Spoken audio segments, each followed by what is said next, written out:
पहले मैं आपको दिखा दूं कि हमने बनाना क्या है। रिकॉर्डिंग हो गया स्टार्ट। अच्छा, तो बेसिकली ये टू डू ऐप है। ये बेसिक सा ऐप है। आप तकरीबन जो भी कोर्स करेंगे जावास्क्रिप्ट में उसमें आपको ये ऐप तो ज़रूरी आपको मिलेगा। मतलब इसमें काफ़ी इस तरह की चीज़ें हैं जो आपको जावास्क्रिप्ट के जो बेसिक्स हैं वो उन पे ग्रिप आपकी ज़रा स्ट्रॉन्ग हो जाती है इसको करने से। तो इसमें बेसिकली ये है, टू डू ऐप होता है कि आपने कोई अपने दिन के लिए कोई गोल्स वगैरह रखे होते हैं, तो उनको आप किसी ऐप वगैरह में, आपको टू डू ऐप्स वैसे भी मतलब एंड्रॉयड पे भी मिल जाएंगे। तो उसमें ये होता है कि आपने जो गोल्स होते हैं वो लिख लेते हैं ताकि आपको ये भूल ना जाए कि आपने इस वक्त क्या करना था। तो टू डू ऐप्स बेसिकली काम के लिए होते हैं। तो इसमें ये है कि अभी तो ये मेरे पास ये एक हार्ड कोड हुई है। मैंने ये आपको HTML जो सा है इसके अंदर ये लिस्ट आइटम है, इसके अंदर ये मैंने ये प्ले गेम्स आपको शो हो रहा होगा, तो ये मैंने हार्ड कोड किया हुआ। लेकिन इधर ये एक ऑप्शन ये भी है कि आपने अगर कोई नया टू डू ऐड करना है तो इधर ऐड न्यू टू डू के आपके पास है, और आप इधर जो भी है अपना जो टू डू है उसका नाम एंटर करेंगे। तो जब एंटर प्रेस करेंगे तो ये इसके नीचे एक नई एलिमेंट ऐड हो जाएगा। इसी तरह अगर कोई और ऐड करना है ऐसे, तो ये ऐड होता जाएगा। उसके बाद अगर आपने किसी को डिलीट करना है तो ये डस्टबिन का साइन है, इसके ऊपर आप क्लिक करेंगे तो जिसके ऊपर क्लिक करेंगे वो डिलीट हो जाएगा। इसी तरह सर्च है, अगर आपके पास टू डूज की लिस्ट है, उसके अंदर से कोई टू डू सर्च करना है तो उसका नाम आप एंटर करेंगे। जैसे इधर मैं क्रिकेट लिख रहा हूँ तो ये अपीयर हो रहा है। इधर मैं एक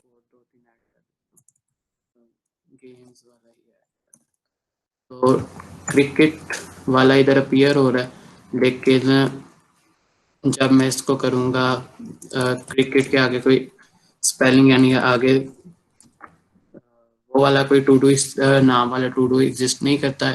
कोई ऐसा टू डू एग्जिस्ट नहीं करता जिसके नाम में ये वाला जो सी स्ट्रिंग है ये नहीं आ रही, तो वो मतलब ये एम्प्टी होगी, वो शो नहीं कर रहा। जैसे जैसे उसको मैं हटाता जाऊंगा तो ये आते जा रहे हैं। बेसिकली ये कुछ सर्चिंग वाला करना है, उसके साथ ये एडिंग करनी है और डिलीशन, ये 3 काम हमने करने हैं इस एप्लीकेशन।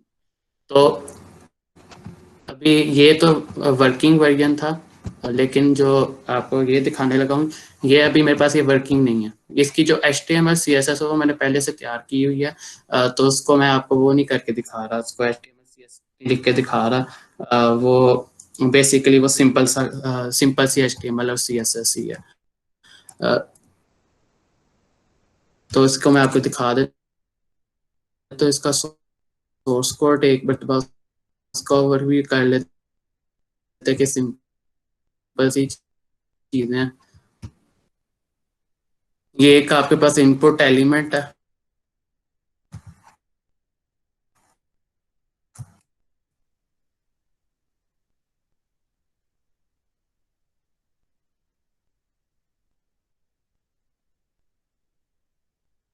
एक इनपुट एलिमेंट है जिसके अंदर आपने वो स्ट्रिंग लेनी है जिसको आपने सर्च करना है टू डूज में।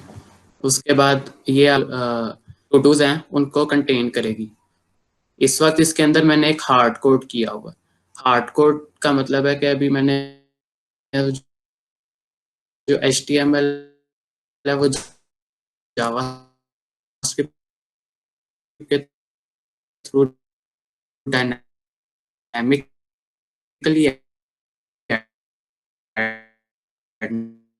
नहीं कर रहा, उसको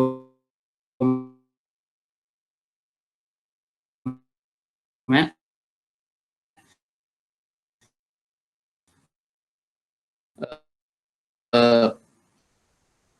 थ्रू सिंपल मैंने उसको हार्ड कोड किया हुआ। वैसे पहले से ही HTML लिख के रखी हुई है।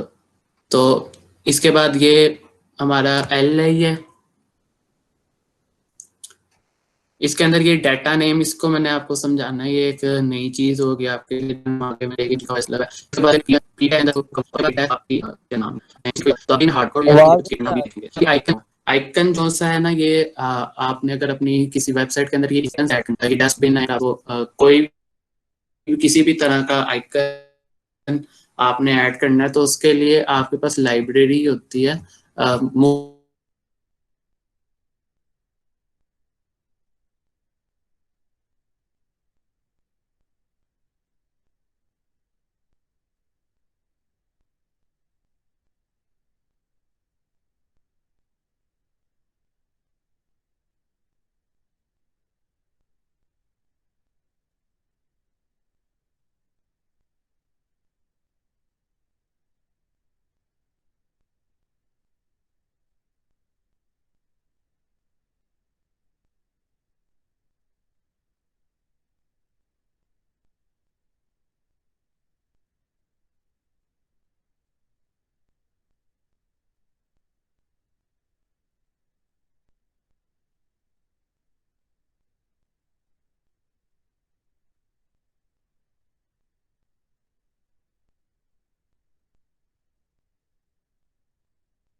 किधर से लीव हुआ था मैं?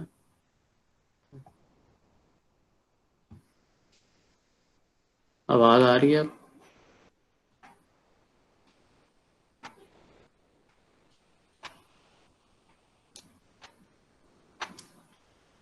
किसी को आवाज नहीं आ रही मेरी? आ रही है आवाज आपकी। कट रही है कि सही है? नहीं, अब बिल्कुल ठीक है। अल्लाह करे कि अब दोबारा ना हो कोई इस तरह का मसला। किधर से मिस हुआ था मैं?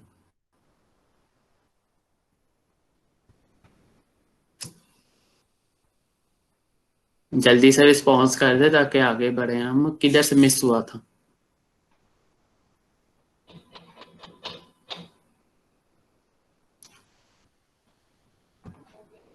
आवाज का मसला है मेरी, क्या आ ही नहीं रही क्या? कोई तो बोले।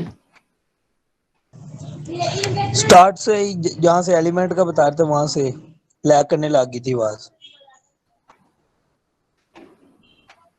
अच्छा, इंस्पेक्ट एलिमेंट में बेसिकली जाके। मैं बता रहा था कि मैं HTML मैंने जो ऐड की हुई है, मैं उसके बारे में बता रहा था। तो उसका मैं आपको ये दिखा रहा था कि ये इनपुट एलिमेंट है सर्च टू डूज का। इसको मैंने एक ID टू डू नेम की दी हुई है। उसके अलावा ये आपके पास एक अनऑर्डर्ड लिस्ट है, जिसके अंदर आप जो भी अपना ये ऐड करेंगे ना टू डू, वो इसके अंदर अपेंड होता जाएगा, इसके साथ इसके आता जाएगा। तो इसके मैं आपको वो दिखा रहा था कि ये जो आइकन आ रहा था अभी ट्रैश का, डस्टबिन का जो आइकन आ रहा था, तो वो मैं बता रहा था ये आइकन आपको आपके HTML में आपको नहीं मिलता, ये आपको थर्ड पार्टी जो सी लाइब्रेरीज है उनको इंक्लूड करना पड़ता है। तो इन आइकन्स को यूज करने के लिए जो अब तक जो फेमस लाइब्रेरी है वो है फॉन्ट ऑसम। तो फॉन्ट ऑसम का ये लिंक है उसकी CSS फाइल का। तो वो लिंक मैंने लेके उसको अपनी HTML फाइल के साथ लिंक कर दिया, और उसको फिर मैंने इधर यूज किया है। ये आई का टैग होता है बेसिकली आइकन्स के लिए। तो अगर आपने कोई आइकन को रखना है अपनी HTML में डिक्लेयर करवाना है, तो उसके लिए आपके पास आई का टैग होता है। तो जो फॉन्ट ऑसम है क्योंकि वो CSS बेस्ड है, तो उस वजह से जो उसका CSS है उसके वो आपको बेसिकली क्लासेस प्रोवाइड करती हैं कुछ ना कुछ। जैसे ये फॉर ट्रैश है, तो ये वाली क्लास में लिखूंगा तो मेरे पास ये डस्टबिन का जो आइकन है ये आएगा। इसकी बजाय मैं अगर इधर यूजर कर दूंगा तो ये इधर एक बंदे की सी शक्ल आ गई, इस आइकन आ गया। तो ये आपकी वो थी फॉन्ट ऑसम, उसकी थी। तो ये बेसिकली मैंने HTML पहले से तैयार करके रखी थी। बाकी इसकी CSS भी मैंने लिखी हुई है, लेकिन जो CSS है वो बिल्कुल सिंपल सी है, जो हम पिछले इवेंट्स में कर चुके हैं सिंपल वही। आप इसको पढ़ेंगे आपको समझ लग जाएगी कि क्या किया। तो मैं HTML CSS को कवर नहीं करवा रहा, हम स्ट्रेट अवे जो है वो जावास्क्रिप्ट पे जाएंगे। तो अब पहला काम हमने करना ये है कि हमने ऐड न्यू टू डू ये वाला काम करना है कि इधर से वैल्यू एंटर हो तो इधर अपेंड हो जाए। तो अभी तो फिलहाल वो फॉर्म रीलोड भी हो जाता है, तो वो सारा काम जो है वो अभी हमने उसको करना है। तो उसको स्टार्ट करते हैं। अब मैं इसके जावास्क्रिप्ट में आता हूँ। जावास्क्रिप्ट में आके जो सबसे पहला काम मैं करता हूँ, मैं अपना ये फॉर्म जो सा है ना ऐड टू डू वाला, इसको गेट कर लेता हूँ। फिर इसके ऊपर जो सबमिट का इवेंट है उसको डिफाइन करेंगे। तो let to do add to do form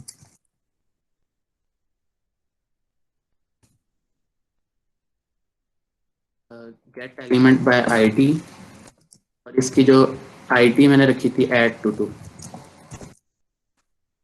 इस ऐड टू डू फॉर्म पे मैं ऐड इवेंट लिस्नर करके सबमिट का इवेंट डिफाइन करूंगा, और इसका फिर इसको एक ई का इवेंट वाला पैरामीटर पास करेंगे, और बेसिकली इवेंट हैंडलर लिखने लगे।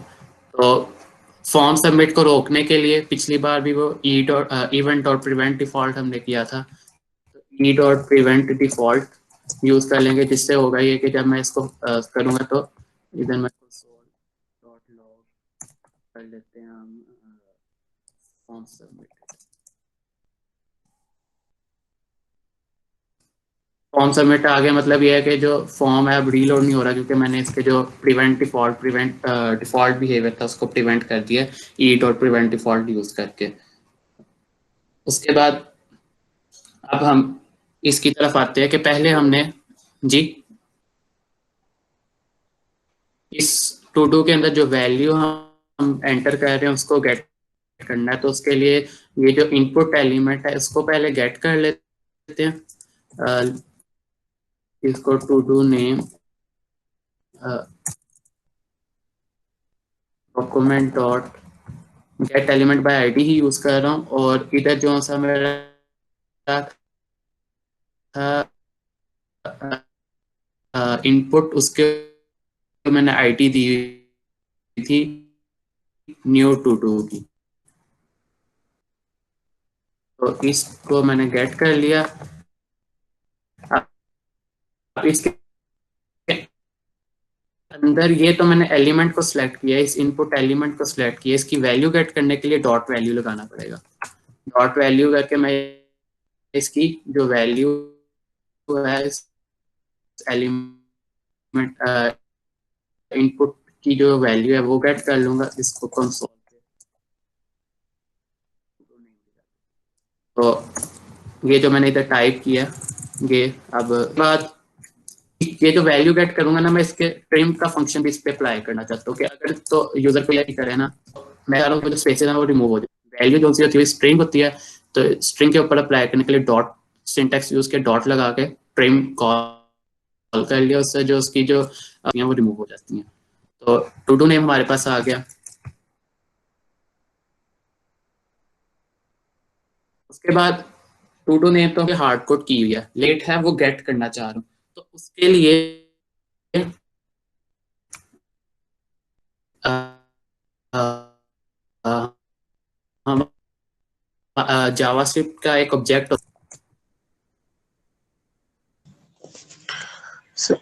अगेन आवाज लैग कर रही है, आवाज नहीं आ एक ऑब्जेक्ट है जो आपको रिटर्न करता है इस वक्त जो हमारी डेट होगी ना वो रिटर्न करेगा।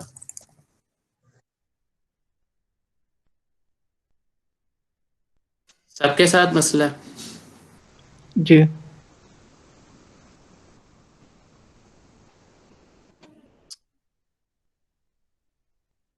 सबको नहीं आ रही कि थी? आपकी आवाज लैग कर रही है। यार यस किस बात पे बोला है? अभी भी कर रही है।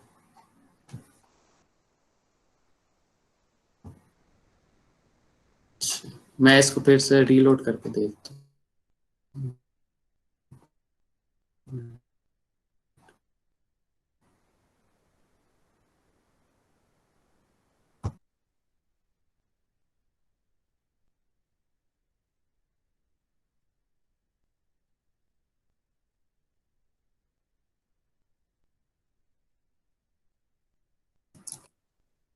पहले आप बताएं पिछले 4 इवेंट सही गुजर गए, आज ही एकदम इसको कुछ हो गया। अब ठीक है।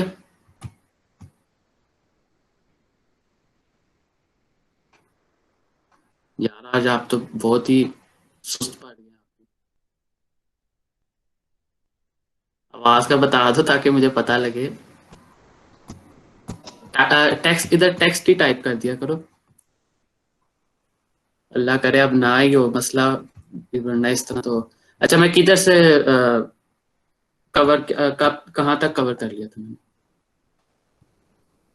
इधर चैट को यार ट्रिम हाँ का जी फंक्शन बता। लगाया था। ठीक हो बेहतर। तो ट्रिम का मैंने आपको वो भी दिखा दिया था कि क्यों यूज किया है, कि अगर स्टार्ट में अगर कोई स्पेसिंग एक्स्ट्रा ऐड करे तो वो स्पेसेस को रिमूव करने के लिए।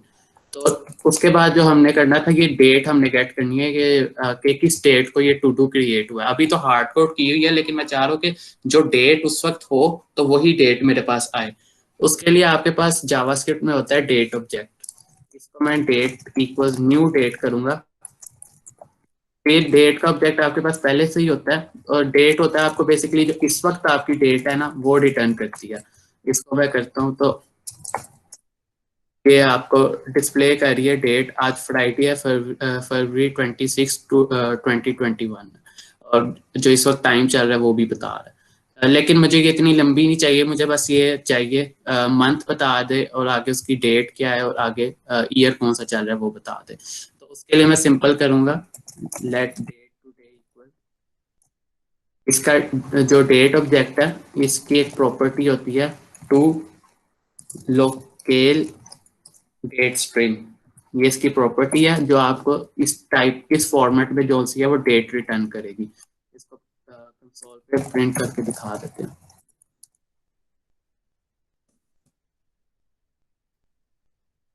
इसमें एक डेट स्ट्रिंग था,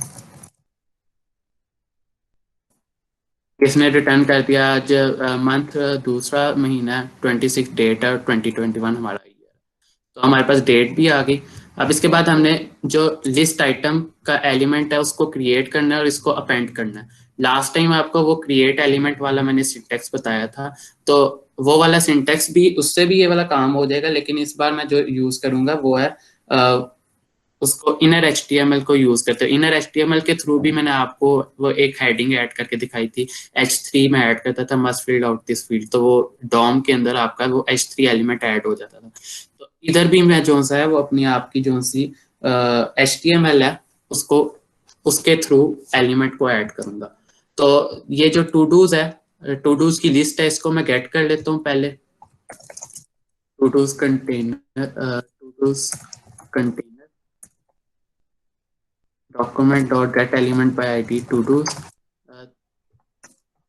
इधर आके मैं आपको ये दिखाता हूँ कि इस वक्त जो HTML है ना इस टू डू के अंदर वो क्या है। To dos container dot inner HTML।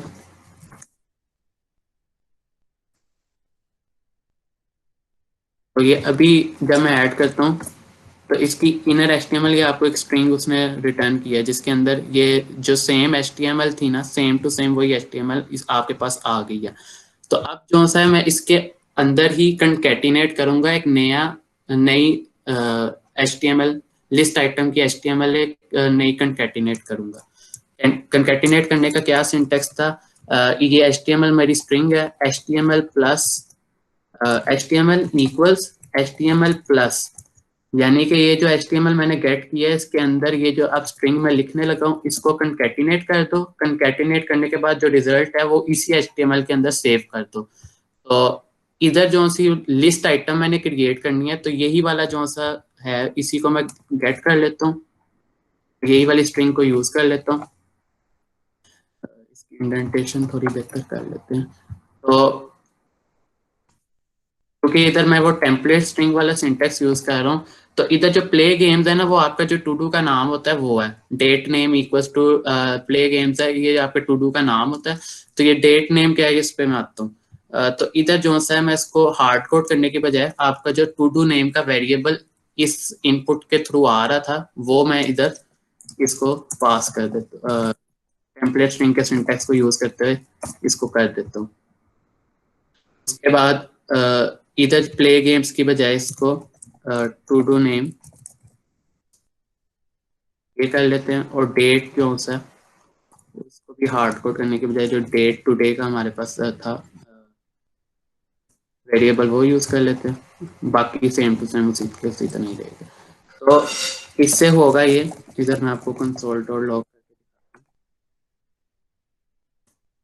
ये अभी तो ये HTML जो पहले इतनी शो हो रही थी उसके साथ मैंने ये एक नई HTML भी ऐड कर दिया, लेकिन आपको इधर ये शो नहीं हो रही क्योंकि अभी जो उसकी इनर HTML है ना, to dos container dot inner HTML, वो अभी भी सिर्फ यही है।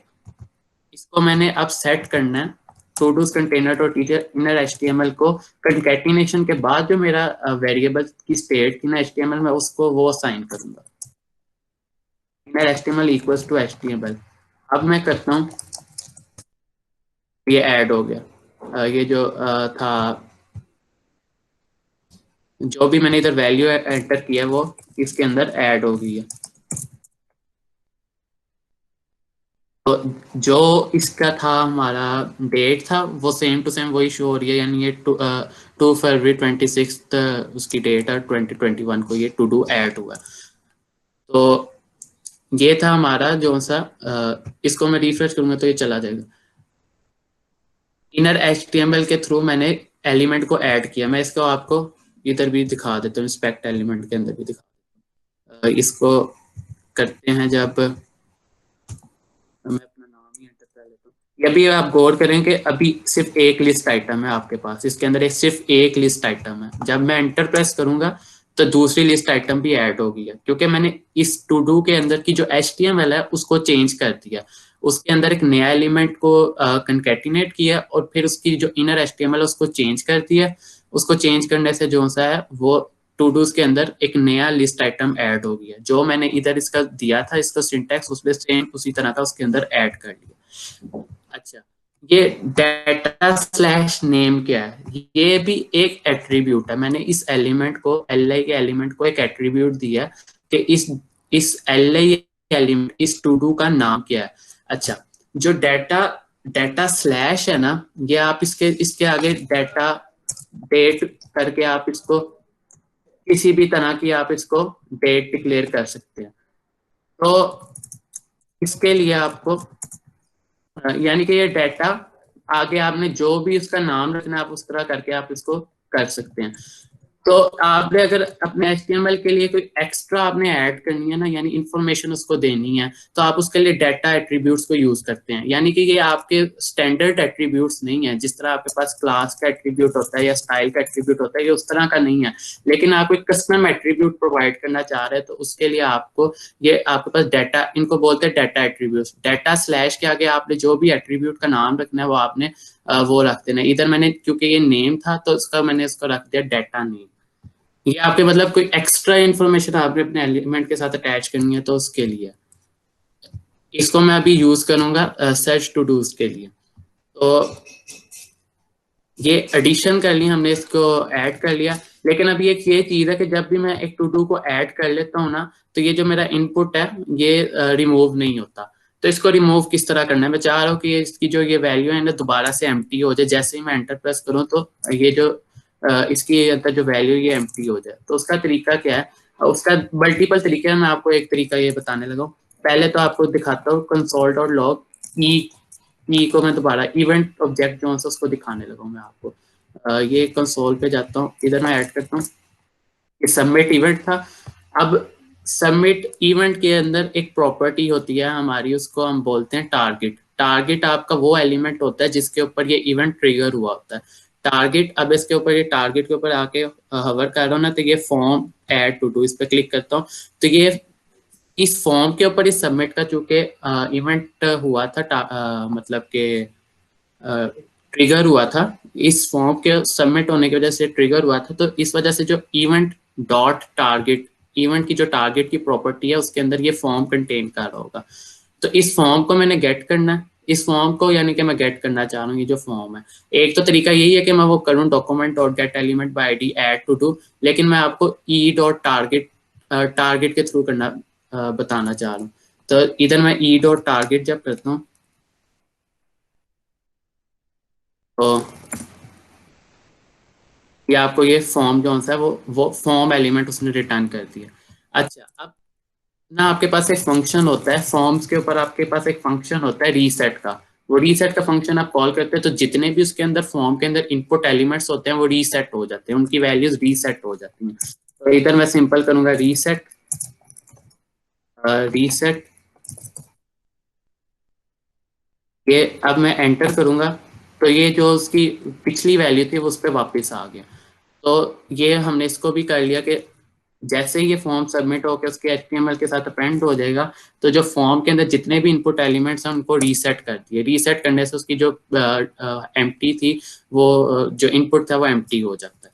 ये आपकी थी जो सा है अपना इसको बोलेंगे ऐड करना, टू डू को ऐड करना। उसके बाद हम आते हैं इस आइकन पे क्लिक करना है और इसको डिलीट करना। तो आपके ज़हन में क्या आता है कि हम इस आइकन के ऊपर एक इवेंट लिस्नर ऐड करना चाह रहे हैं, इसको क्लिक करूं तो ये एलिमेंट डिलीट हो जाए। डिलीट किसना करना है वो तो बाद में आते हैं। इसके ऊपर मैं इवेंट लिस्नर ऐड करना चाह रहा हूँ, इवेंट हैंडलर ऐड करना चाह रहा हूँ, इवेंट लिस्नर ऐड करना चाह रहा हूँ। तो उसके लिए आपके ज़हन में क्या आता है, किस तरह करेंगे? कोई आइडिया हो आपको? हमने तकरीबन अब 2-3 मरतबा इस तरह की चीज कर चुके हैं।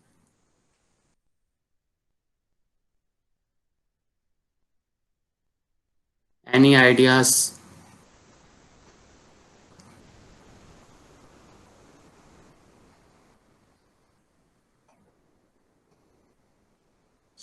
लगता है नहीं समझ लग रही।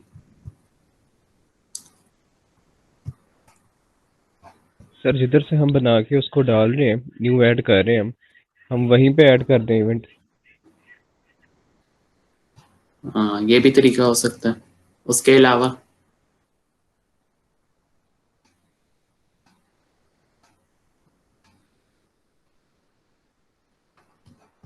एक तरीका यही है ना कि मैं इधर आके लेट करूं और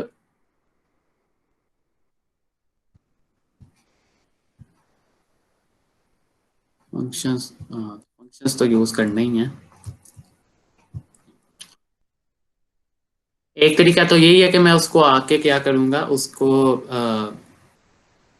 जितनी भी लिस्ट आइटम्स है टू डू यानी कि इस यूएल के अंदर जितनी भी लिस्ट आइटम्स है उनको मैं गेट कर लूंगा। तो इस तरह जो सा है मैं उसको उसके साथ मसला बता देता हूँ क्या होता है कि अगर मैं इधर आके कहता हूँ ना लिस्ट एलाइज में गेट कर लेता हूँ और इधर आके कर लेता हूँ document dot query selector all, और टू डूज के अंदर जितने भी एल आई हैं वो गेट हो जाए।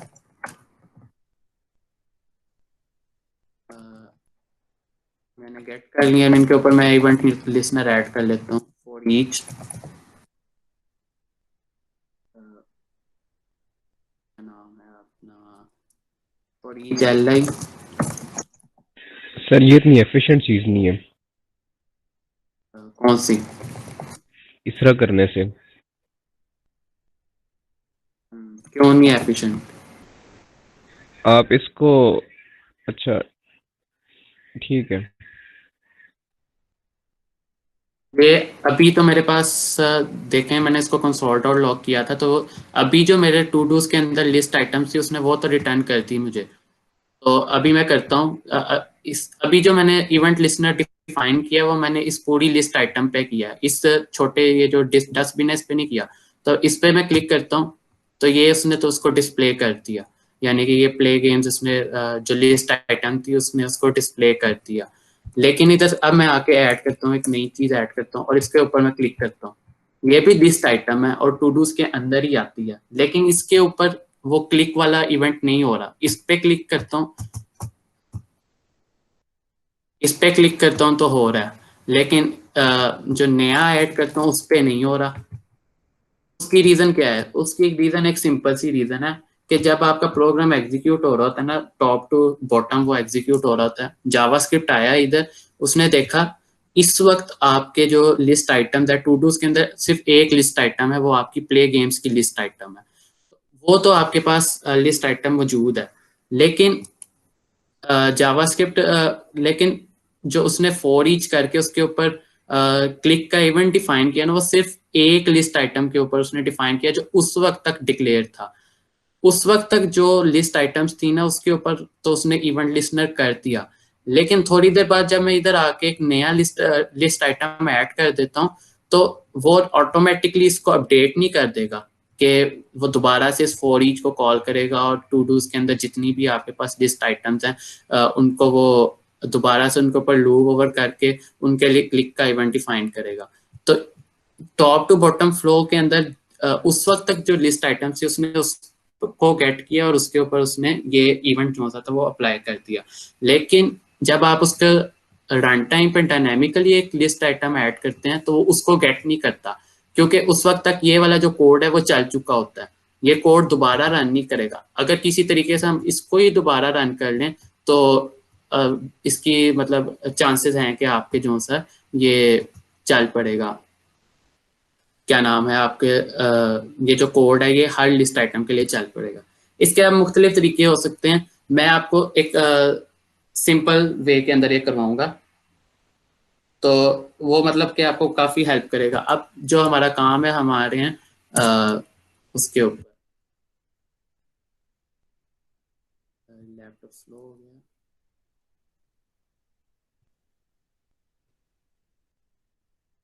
टू डू करने लगा।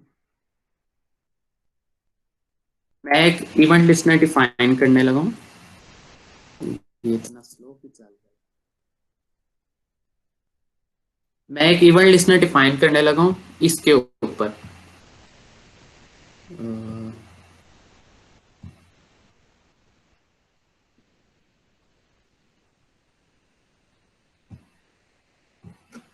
ये जो लिस्ट आइटम टू डूज है इसके ऊपर एक इवेंट लिस्टनर डिफाइन करने लगा हूँ। ये ऊपर मैंने टू डूज कंटेनर को गेट किया हुआ था, मैं इसी को यूज करता हूँ।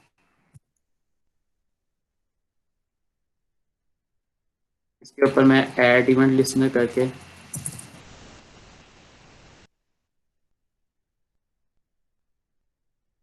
हमारे पास क्लिक, यार इतना स्लो क्यों हो गया।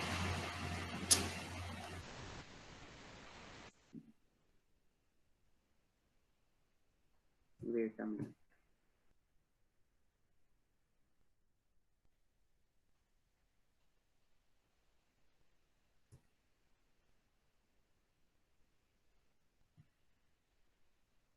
आवाज आपको सही आ रही है मेरी?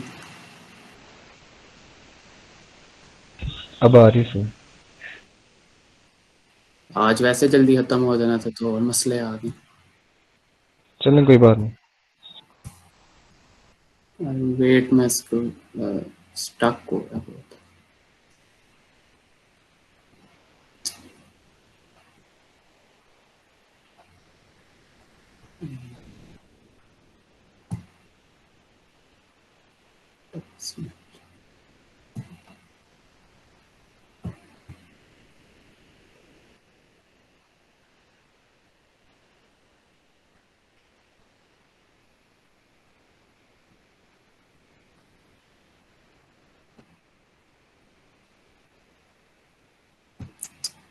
पहले तो इस तरह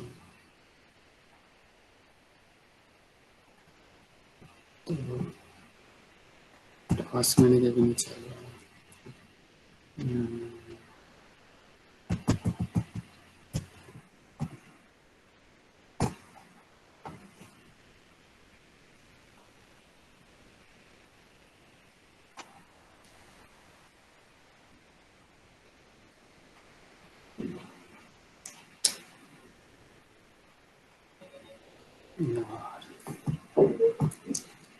चलो कोशिश करते हैं कि चल जाए।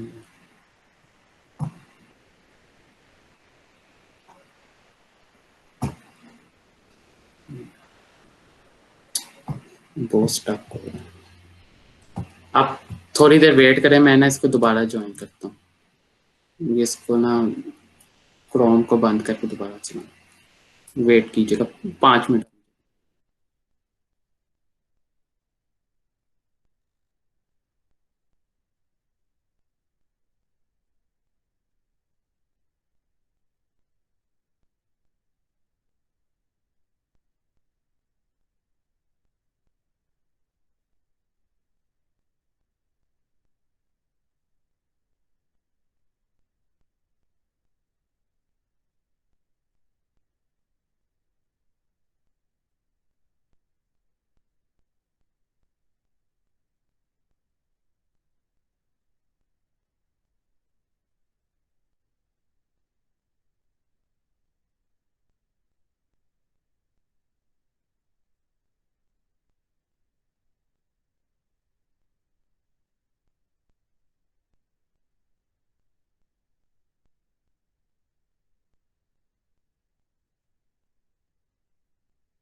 जी अब आवाज आ रही है मेरी?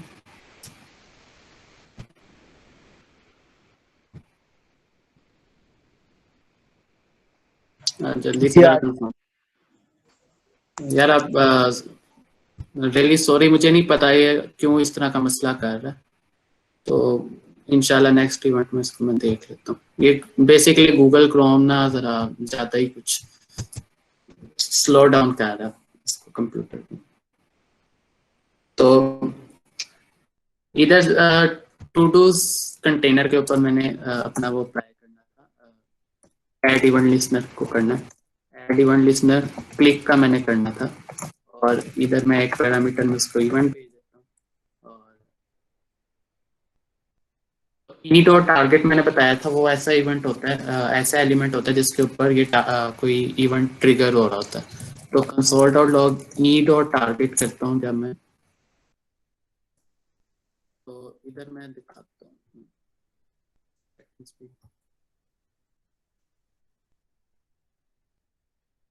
Is not defined, क्यों क्या है? मैंने गलत तो नहीं पढ़ा।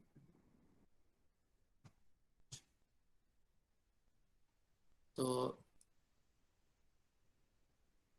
ई डॉट, यार ये वार्निंग्स को किधर से हाइड करना है?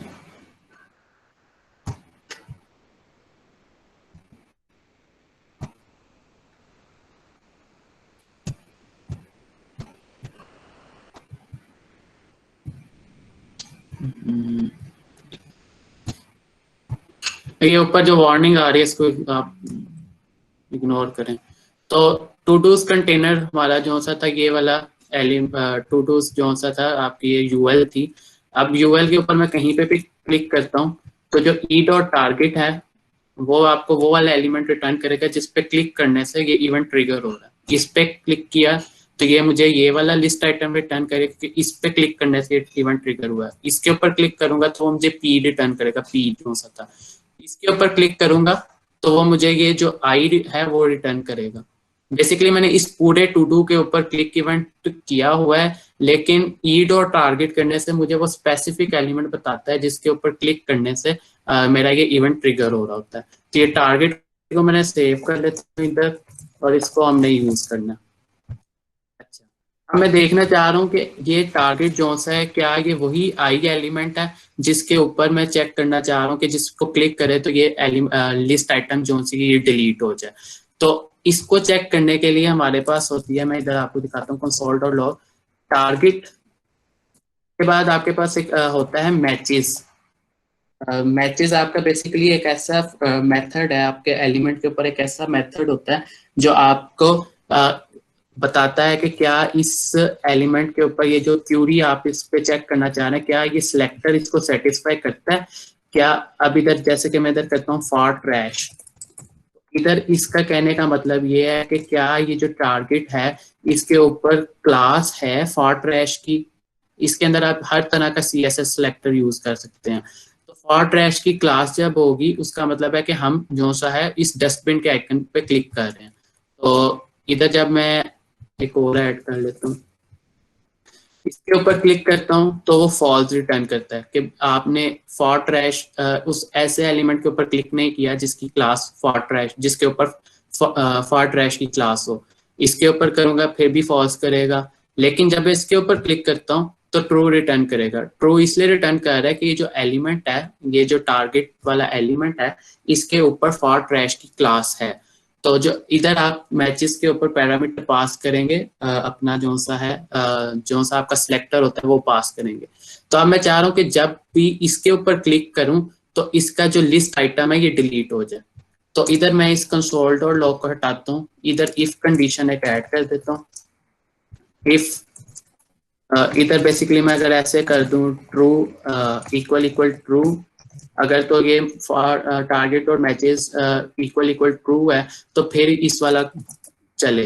लेकिन ये इक्वल इक्वल ट्रू करने की जरूरत नहीं है क्योंकि ये टारगेट और मैचेस इटसेल्फ एक बुलियन वैल्यू रिटर्न कर रहा है। इफ के अंदर जब भी बुलियन वैल्यू क्यों आएगी तो वो उसको एक्सेप्ट कर लेगा। जब भी ट्रू होगा टारगेट और मैचेस रिटर्न करेगा ट्रू, तो ये जो इनर वाली चीज है ये चल जाएगी। ये मैं इधर कर लेता हूँ ट्रैश क्लिक इधर। तो इसके ऊपर मैंने क्लिक किया तो ये ट्रैश क्लिक तो आ गया, लेकिन इधर बाहर कहीं पे भी क्लिक करता हूँ तो ये नहीं आता। ट्रैश के ऊपर क्लिक करता हूँ तो ट्रैश क्लिक आ जाता है। अब इसको डिलीट करना है। अब इधर मैं दिखाता हूँ आपको कि जो जिस एलिमेंट पे क्लिक हो रहा है ना, उसके जो पेरेंट है उसको डिलीट करना चाह रहा हूँ। जो उसकी पेरेंट है वो बेसिकली एक लिस्ट आइटम है, इसको डिलीट करना चाह रहा हूँ। तो एक एलिमेंट का हमने अगर पेरेंट गेट करना हो तो उसको कैसे करेंगे? तो उसके लिए हमारे पास होता है कंसोल डॉट लॉग करके मैं दिखाता हूँ, target dot parent element. Parent element आपको रिटर्न करेगा। अब जैसे इधर मैं क्लिक करता हूँ ना, अगर इसके ऊपर ट्रैश के ऊपर क्लिक करता हूँ तो ये मुझे इसका पेरेंट एलिमेंट स्क्रीन पे शो कर रहा है। ये पेरेंट एलिमेंट जो सा है, ये जो इसका लिस्ट आइटम था, इधर मैं आके ऐड करता हूँ, इसके ऊपर क्लिक करता हूँ तो इसका जो पेरेंट था वो ये वाली लिस्ट आइटम थी। तो बेसिकली ये आपके पास एक प्रॉपर्टी होती है टारगेट डॉट टारगेट, एक एलिमेंट के ऊपर एक प्रॉपर्टी होती है। अगर उसका पेरेंट एलिमेंट आपने देखना है तो parent element dot parent element करके आपको वो पता लग सकता है। तो इधर करके मैं इधर इसको सेव कर लेता हूँ पेरेंट एलिमेंट, क्योंकि मैं इस पेरेंट एलिमेंट को डिलीट करना चाह रहा हूँ ना। तो इधर पेरेंट एलिमेंट के ऊपर एक फंक्शन है आपके पास। हर HTML एलिमेंट को अगर आपने डॉम से रिमूव करना है तो उसके लिए फंक्शन है डॉट लगा के उस एलिमेंट के लिए डॉट रिमूव। सिंपल आपने करना है डॉट रिमूव। अब इधर क्या होता है, इधर मैं क्या ऐड करता हूँ, इसके ऊपर जब मैं क्लिक करता हूँ अभी ये देखें कि अभी तो ये मेरी इस टू डूज के जो UL है उसके अंदर है, लेकिन जैसे इसके ऊपर क्लिक करता हूँ तो ये डिलीट हो जाता है। ये मेरे इस HTML से डिलीट ही हो जाता है। पिछली बार हमने वो किया था आई थिंक कि डिस्प्ले नन करके किया था, अगर आपने उसको हाइड करना हो। तो इधर क्या है, जैसे ही इसको क्लिक किया ये मेरा टारगेट एलिमेंट था। टारगेट एलिमेंट का मैंने पेरेंट एलिमेंट गेट किया। पेरेंट एलिमेंट बेसिकली मुझे पता है कि वो एक लिस्ट आइटम ही होगी, उसका मैंने पेरेंट एलिमेंट गेट किया और उस एलिमेंट के ऊपर मैंने डॉट रिमूव करके एक सिंपल सा फंक्शन कॉल किया और उस फंक्शन ने जो HTML है उसको रिमूव कर दिया। ये रिमूव करने का तरीका है। इसको मैं क्लिक करता हूँ तो जो पहले हमारे पास वो आ रही थी एक डिफिकल्टी थी कि वो जो नए हम ऐड करते थे उसको हैंडल नहीं करता था। तो उसके लिए मैंने क्या किया, इस UL के ऊपर, UL तो हमारे पास एग्जिस्ट कर रहा है ना, वो तो डायनेमिकली ऐड नहीं हो रहा। तो इस UL के ऊपर मैंने इवेंट लिसनर ऐड किया दे क्लिक। तो बेसिकली ये इवेंट लिसनर तब तक ट्रिगर होगा जब मैं इधर इस पूरी UL के ऊपर क्लिक करता हूँ। तो मैं ये दिखा भी देता हूँ कि ये पूरी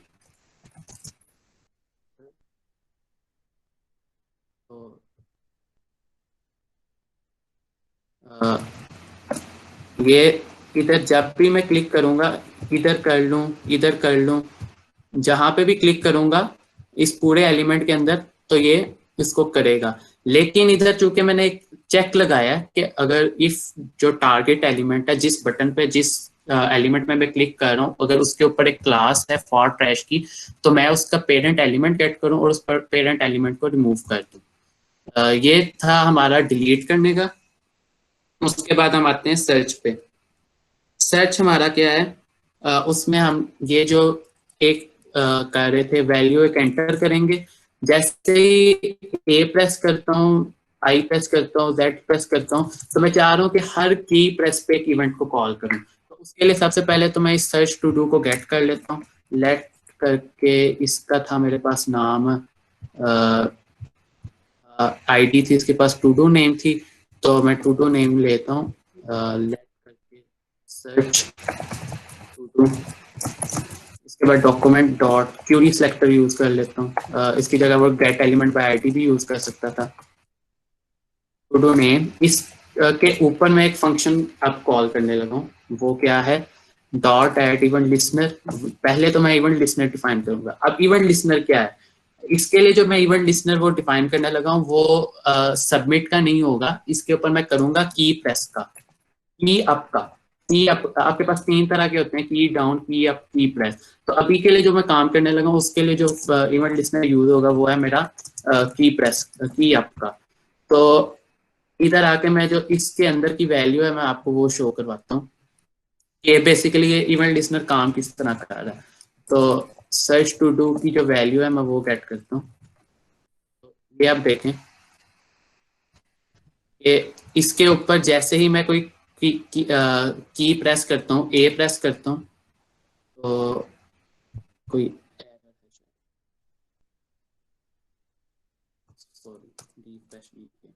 वो मेरा लाइव सर्वर अब नहीं चल रहा था। तो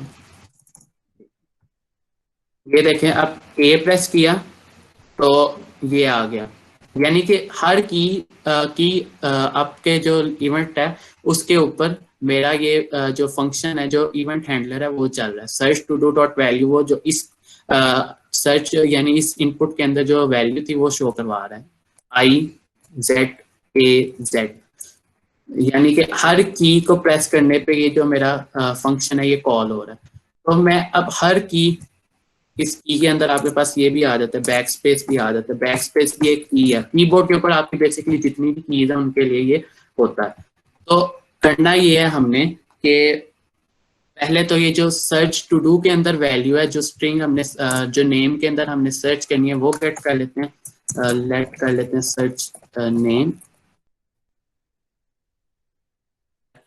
डॉट वैल्यू करके। इसके ऊपर भी मैं वो ट्रिम वाला ही चीज ही करूंगा। अगर यूजर इस तरह करके स्पेसेस ऐड करके करता है तो मैं चाह रहा हूँ कि वो चीज उसको ना करूं, तो डॉट ट्रिम करके वो कर लेते हैं। और इसको मैं कन्वर्ट कर लेता हूँ लोअर केस के अंदर।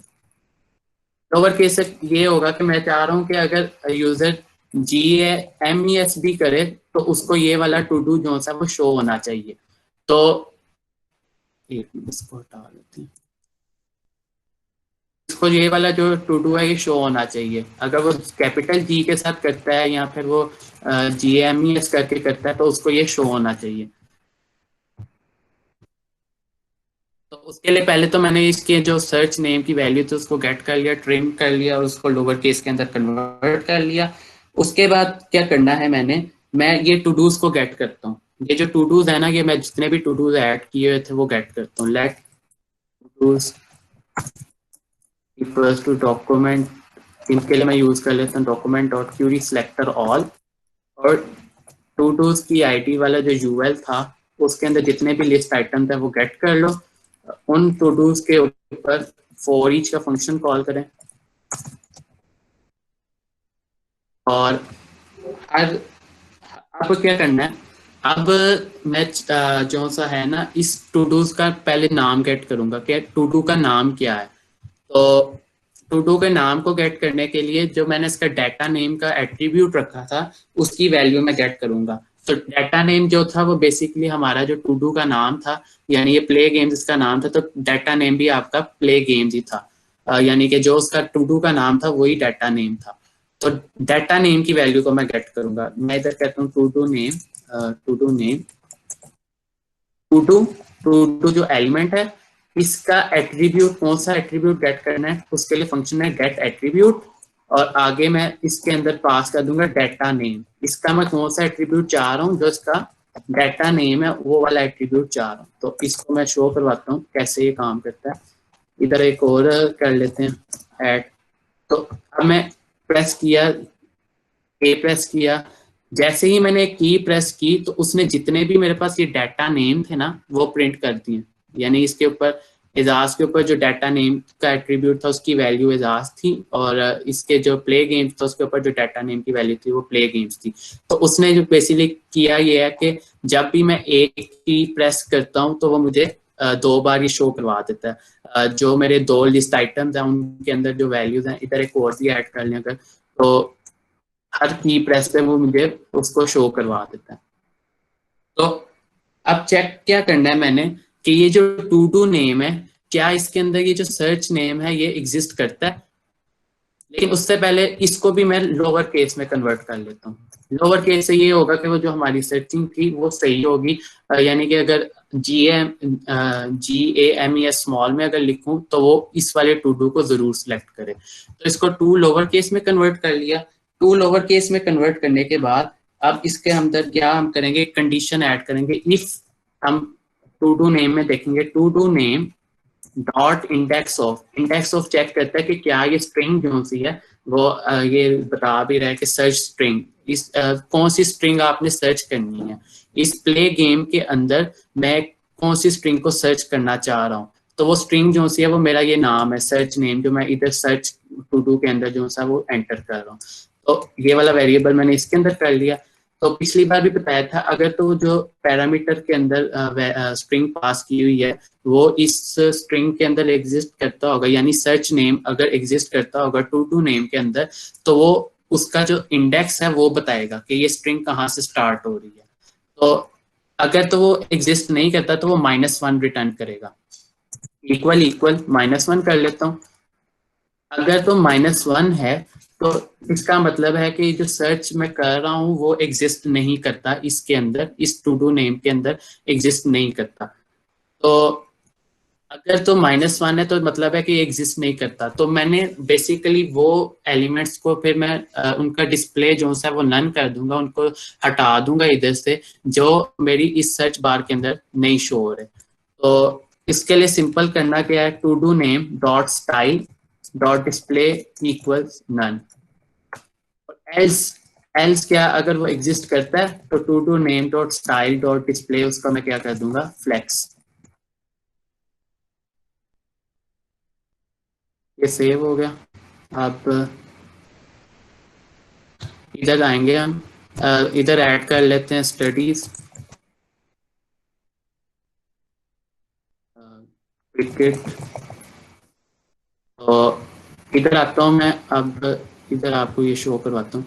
जब मैं इसको करता हूँ ना प्ले गेम्स में इधर एंटर करता हूँ गेम्स, तो उसने जो पिछले थे ना, अब जो स्टडीज थी या क्रिकेट थी उसके अंदर जो ये मैंने सर्च स्ट्रिंग थी GAM, ये तो एग्जिस्ट नहीं करती, तो उस वजह से उसने उसका जो डिस्प्ले है वो नन कर दिया। डिस्प्ले नन करने से क्या हुआ है कि वो जो सा है वो हट गया है, यानी कि वो अब मुझे इस जगह पे शो नहीं हो रहा। इधर मैं वापस इसको हटा देता हूँ सबको, तो अब ये सर्च स्ट्रिंग एम्प्टी हो गई है। एम्प्टी होने से ये हुआ है कि जो सी सारी जो टू डूज थे मेरे वो सारे डिस्प्ले होना स्टार्ट हो गए हैं। इसी तरह इधर आके स्टडीज करता हूँ, स्मॉल एस के साथ करता हूँ, तो फिर भी प्ले गेम तक हट गया, लेकिन जो स्टडीज वाला था वो शो हो रहा है। स्टडीज के आगे मैं एम अगर डाल दूँ तो वो भी हट गया, क्योंकि ये जो स्टडीज एम है ये इसके अंदर भी एग्जिस्ट नहीं करता। तो ये आपका था सिंपल टू डू ऐप।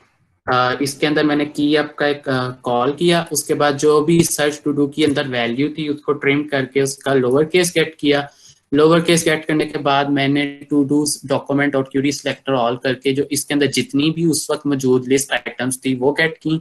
उनको गेट करने के बाद हर फॉर ईच किया, फॉर ईच टू डू, और उसके ऊपर टू डू नेम को गेट करने के लिए हमारे पास मेथड होता है to do dot get attribute. किसी भी एलिमेंट का आपने कोई भी एट्रीब्यूट गेट करना है तो उस एट्रीब्यूट का नाम देंगे, उस एट्रीब्यूट की जो वैल्यू होगी वो गेट एट्रीब्यूट रिटर्न कर देगा। क्योंकि वो वैल्यू स्ट्रिंग में होनी है तो उस स्ट्रिंग के ऊपर मैं एक लोअर केस का वो भी कॉल कर लेता हूँ, मेथड भी कॉल कर लेता हूँ। फिर उसके बाद मैं चेक करता हूँ कि ये जो सर्च नेम मैं कर रहा था ये इस टू डू नेम के अंदर एग्जिस्ट करता है, यानी प्ले गेम्स के अंदर जो सर्च टू डू के अंदर मैं अगर मैं इधर करता हूँ गेम्स, क्या जो गेम्स है वो इसके अंदर एग्जिस्ट करता है। तो करता है तो वो -1 नहीं रिटर्न करेगा, जो भी इसका इंडेक्स होगा वो रिटर्न करेगा। मेरी एल्स चलेगी और उसका जो डिस्प्ले होगा वो फ्लेक्स हो जाएगा। लेकिन जो दूसरी थी यानी स्टडीज थी और क्रिकेट थी उसके अंदर चूंकि ये एग्जिस्ट नहीं करता तो वो -1 रिटर्न करेगा। -1 रिटर्न करेगा तो उसका जो मैं डिस्प्ले है वो नन कर दिया। डिस्प्ले नन करने से जो आपका एलिमेंट है वो विजिबल नहीं रहता। तो बेसिकली ये था आपका सिंपल सा टू डू ऐप। आज क्या मतलब यही टॉपिक था हमारा। आपको कोई क्वेश्चन है इसके बारे में तो आप उसको पूछ लें मुझसे। यस सर, मेरा क्वेश्चन है। जी सर ये क्यूरी सिलेक्टर क्यों यूज करते हैं हम? एलिमेंट और आईडी क्लास के थ्रू भी तो हम सिलेक्ट करते हैं, फिर क्यूरी सिलेक्टर ऑल या क्यूरी सिलेक्टर इनका क्या पर्पस होती है? उनसे हट के कोई डिफरेंट होता है? अच्छा, इसके अंदर ना आपको फ्लेक्सिबिलिटी है।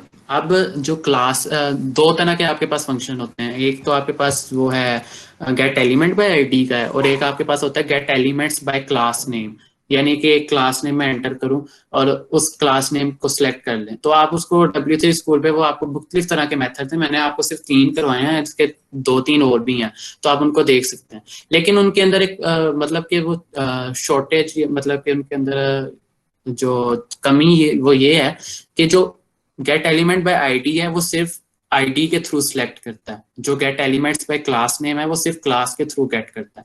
लेकिन क्यूरी सिलेक्टर के ऑल के अंदर आप हर तरह की वो क्यूरी ऐड कर सकते हैं जो आप CSS के अंदर यूज करते हैं। CSS के जो सिलेक्टर्स क्यूरीज होती हैं आप उनको हर तरह की को यूज कर सकते हैं। इधर मैंने हैश लगा के, अगर आपने टू डू नेम को स्टाइल करना हो CSS के अंदर तो यही करेंगे ना, हैश टू डू नेम, और आगे उसको स्टाइल करेंगे।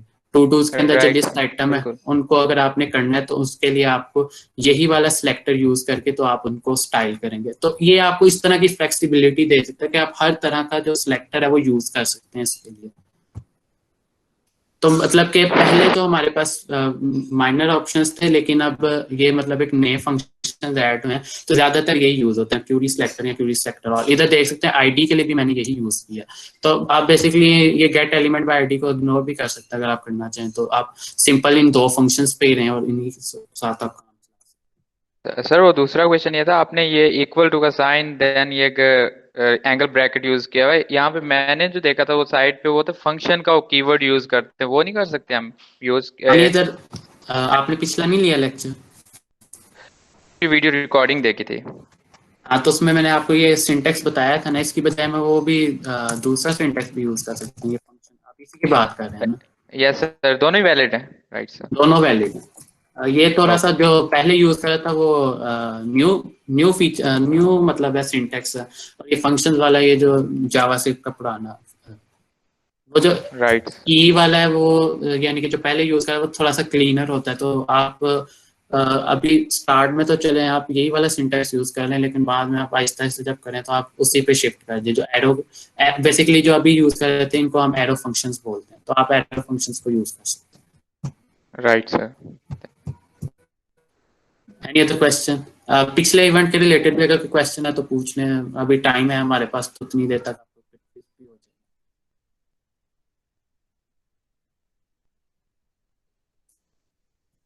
चैट में टाइप कर दें, अगर आप नहीं भी बोल सकते तो आप चैट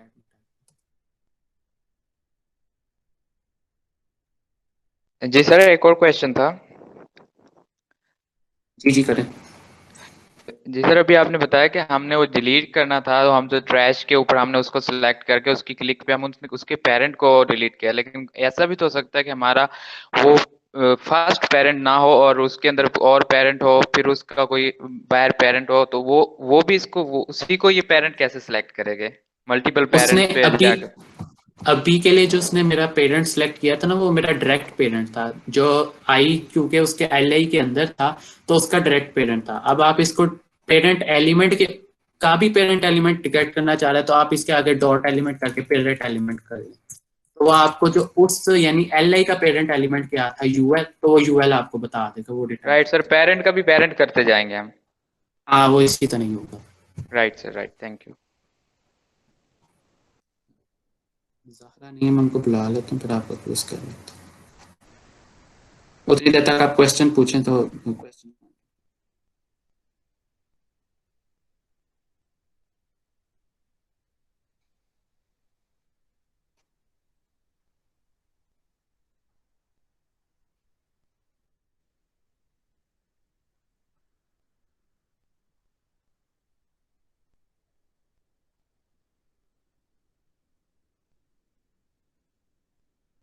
कोई क्वेश्चन है आप चैट में टाइप कर लें।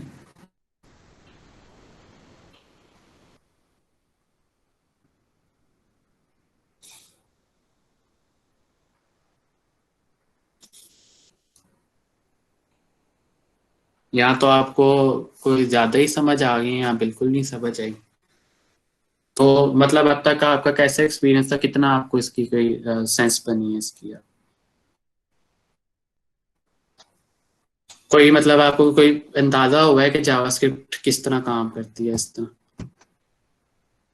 बिल्कुल नहीं है। नहीं सर, काफी चीजों का पता चला है, JS का, CSS का, और एक ओवरऑल लेआउट पता चल गया किस तरह स्ट्रक्चर जो हम बनाते हैं CSS के थ्रू, या HTML का क्या रोल होता है, JS का क्या रोल होता है, CSS का, काफी चीजें पता चली सर। हाँ, तो बेसिकली ये तो अभी मैंने आपको कितने को इवेंट्स करवा दिए होंगे। अभी मैंने आपको क्लिक का इवेंट करवाया, सबमिट का करवाया, की अप का करवाया। इसके बाद आपके पास फोकस का है, आपके पास मल्टीपल किस्म के मतलब कि आप जो भी इवेंट इमेजिन कर सकते हैं ना, उसके लिए आपके पास आपको जावास्क्रिप्ट ये फैसिलिटी प्रोवाइड करती है कि आप उसके लिए इवेंट हैंडलर लिख सकें। तो हमने क्या करना होता है, एक इवेंट है, सबमिट का इवेंट है, उसको हैंडल करना है। उसको हैंडल करने के लिए तो अभी आप एक चीज आप देख रहे होंगे कि ये आपको मैं मतलब एक एडवाइस कर रहा हूँ, इसके थ्रू आपको बहुत मतलब चीजें सीखने को मिलेंगी। अभी मैं आपको जब ये टारगेट का बताना था ना, तो मैंने आपको डायरेक्ट नहीं बता दिया कि ई डॉट टारगेट क्या होता है। मैंने आपको क्या किया, आपको ये इवेंट को प्रिंट करवा के दिखाया, कंसोल पे इसको प्रिंट करवाया। तो उसके अंदर मैंने आपको दिखाया कि उसके आपको तो बेतहाशा उसकी प्रॉपर्टीज थी, लेकिन मैंने आपको उसके अंदर से आपको दिखाया कि टारगेट एक मतलब कि हमारा वो एलिमेंट होता है जो जिसके ऊपर ये इवेंट ट्रिगर हो रहा होता है। तो आप बेसिकली इसको अभी जाके ट्राई करें console.log ई करके, उसके अंदर जितनी भी प्रॉपर्टीज हैं आप उनको देखें कि उनका क्या मतलब है। आपको वैसे उसकी समझ नहीं आती तो आप उसके मुतालिक गूगल पे सर्च करें, तो आपको कुछ ना कुछ उसके मुतालिक मिल जाएगा ऐसे कंटेंट, जिससे आपको ना इस तरह ही चीजों का पता लगता जाता है। आप console.log करके आप देखें तो ये टारगेट भी बेसिकली जब पहली बार मुझे पता लगा ये टारगेट कहाँ से मतलब ये भी कोई चीज होती है, तो मैंने console.log किया तो उस पर मुझे पता लगा। फिर मैंने इसको टारगेट को गूगल किया, गूगल से फिर मुझे अंदाजा हुआ कि बेसिकली टारगेट किस लिए होता है। तो मतलब इस तरह ही आप चीजों को लर्न करते हैं कि आप यूट्यूब पे बेतहाशा ट्यूटोरियल्स हैं आपके पास। अभी तो मैंने आपको एक सिंपल सा प्रोजेक्ट करवाया, टू प्रोजेक्ट करवाया, आपको बेतहाशा प्रोजेक्ट मिल जाएंगे। आप उनको आपने करना नहीं है, यानी कि उनको आपने रेप्लिकेट नहीं करना, तो कम से कम आप ट्यूटोरियल्स देखें जरूर और उनको समझने की कोशिश करें कि ये चीज को कर किस तरह रहा है। तो जब इसी तरह आप करते रहते हैं ना, तो आपके जो चीजें आप लर्न करते रहते हैं आहिस्ता आहिस्ता, प्रैक्टिस कर लें उसके साथ साथ, तो वो वेल एंड गुड है। तो कोई क्वेश्चन नहीं है तो फिर क्विज करते हैं। और सर जी आपने ट्रिम का फंक्शन क्यों यूज किया था? वो इसलिए कि हम अगर एक दो लेटर्स भी लिखते हैं तो उससे रिलेटेड जो फील्ड होती है वो शो होती है एलिमेंट। ट्रिम मैंने इसलिए यूज किया था कि अगर यूजर कोई इस तरह की चीज एंटर करता है कि स्पेस स्पेस स्पेस करके फिर चीज एंटर करता है, फिर स्पेस स्पेस करता है, तो वो मतलब बिला वजह की स्पेस एंटर कर रहा है, तो स्पेस को मैं रिमूव कर रहा था, ट्रिम को यानी यूज ट्रिम कर। जस्ट वो स्पेस को रिमूव कर देता है, इकट्ठी कर देता है लेटर्स को। हाँ, जो स्टार्ट पे स्पेस होती है लास्ट पे जो स्पेस होती है, वो बेसिकली कोई सेंस नहीं ना है उसके स्टार्ट की स्पेस, बीच में तो वर्ड्स के अंदर स्पेस हो तो उनकी कोई सेंस होती है, स्टार्ट और एंड पे जो स्पेस है उसकी तो कोई सेंस नहीं है, तो उसको रिमूव करने के लिए ट्रिम का function. Right sir, right, thank you.